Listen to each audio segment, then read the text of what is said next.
Hey, this is Ryan Thomas, founder of Get Them Back. And in this video, we're continuing the story of understanding what your narcissistic ex does to alienate your child from you. Now, we've previously talked about the first step is isolation, is restriction. Make your child's worldview very small. Eliminate you, friends, family, other people that can be an influence to them. Remove other people who could bring a different perspective, forgiveness, love, compassion, two sides of the story. All those people have to go. Once they've removed all of those people and they only have one worldview, they can then assert massive control over your child, making them feel loyal to you after everything that you have done they have done to pick up the pieces from the things that you, the alienated parent, have done to them. Then they take that control and they make sure that the child is absolutely loyal to them, and that feeling that if they do something outside and they try to give love to you or receive love from you, that's bad. They should feel guilty. How dare you? Then we talk about this last piece, which is when you've isolated a child, when you have total control, what do they do with that next? And that is all about manipulation, total manipulation. Now, that can range from anywhere from just outright lies about you, where they can make up stories, they can make up accusations, they can retell things from the past that your child has no idea if it really happened.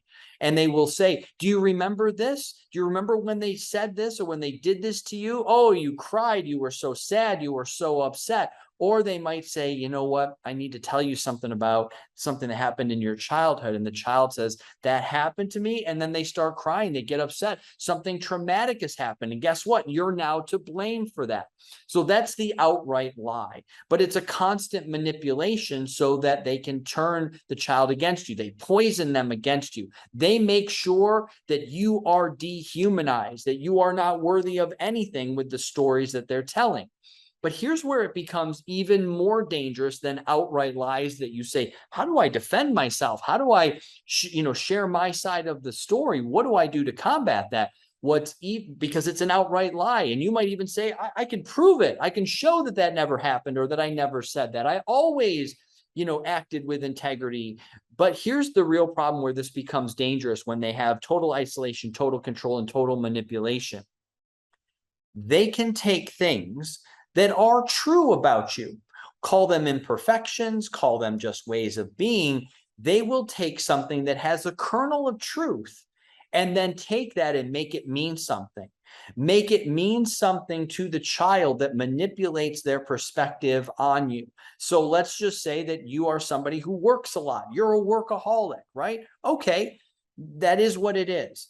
They can then say, you know how the other parent's always working? Yeah, they never cared about you. They never put you first. They never wanted you. They always cared about something else. Something was always more important. Something always took their attention. Just like today. See, still doing it. Still always at the office. Still always on their phone. And the kid goes, oh, that's really true. That truth gets painted as a negative.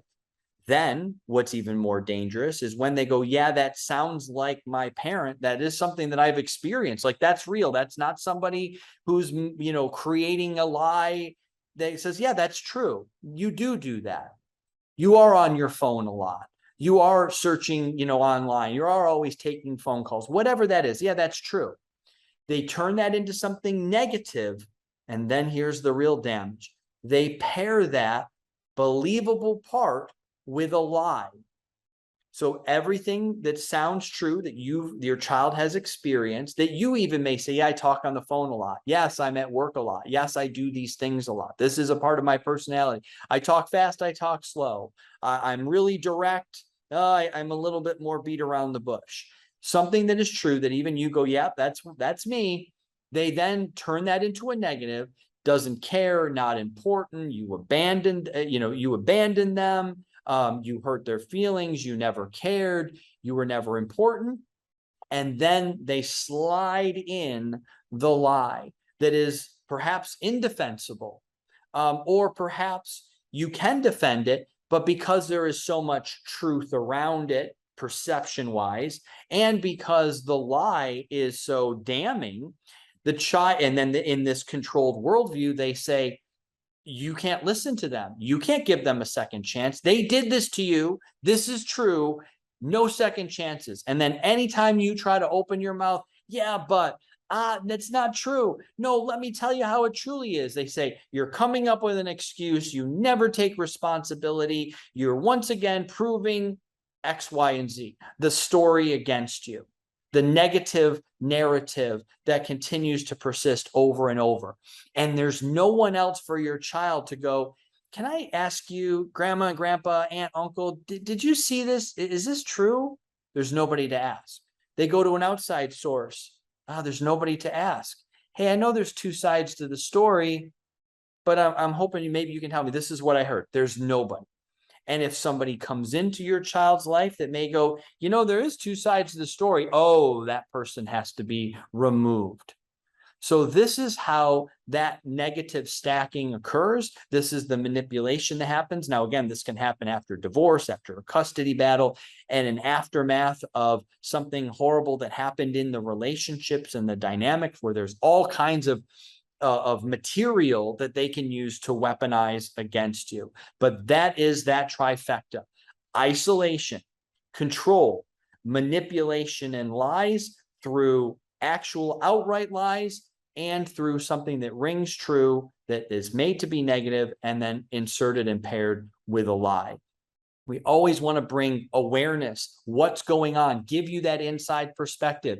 As a child who experienced this, who was on the receiving end of this, who went hook, line, and sinker, was isolated, was controlled, was manipulated for years and years, and cut my dad out of my life, and believed everything. And yes, I can look at that and say, oh, I was manipulated. Oh, I was controlled. That's true.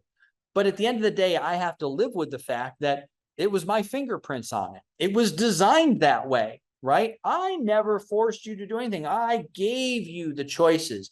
Do you want to go with that jerk who hates us and who did all these things and who doesn't care? Or do you want to stay home? Do you want to be with your friends and your family and the only people that really love you? Well, let's see. As a kid, and I know what the right answer is, I go along with it. But I still did it, right? So I always want to bring that perspective from the child's point of view, that says, this is why the kid is so easily manipulated. This is why they go along with this. But understanding that gives us the opportunity to counteract all of that alienation, to give you those real world, real life strategies. What can you say and do to make a difference? What can you do to affect change in thoughts and emotions and behavior, right? It's not that it's going to happen overnight. It didn't occur overnight. It's not going to be reversed overnight, but you have to start planting the seeds. You have to start counteracting it. That's what we do. That is what I have devoted my life's work to now, have been doing it for years and years and years, working with parents in over 25 countries, and me and my team at Get Them Back. That is what we are devoted to. So if you want more information, wherever you're seeing this, watching this, hit the like button, hit the subscribe button so that you can get more content like this. Visit my website, ryanthomasspeaks.com, for free training, free resources, more information. Apply to work with us. Share your story. Let us review it. Let us look at that and say, is there a potential here? Do we think we can help you, right? I'm 100% optimist that everybody has an opportunity to reconnect. No relationship is ever gone too far that you can't come back from, but just not everybody is the right fit to work with us, and vice versa. And that's okay. But that gives us an opportunity for us to review your case, share our thoughts, our perspective, our insights on whether we can help you or not, what it looks like, what jumps out and shows itself in your situation from our perspective. And then we can continue those next steps if we feel that we are a right fit both ways. Okay. So until next time, thanks so much. I'm Ryan Thomas, and we'll talk soon.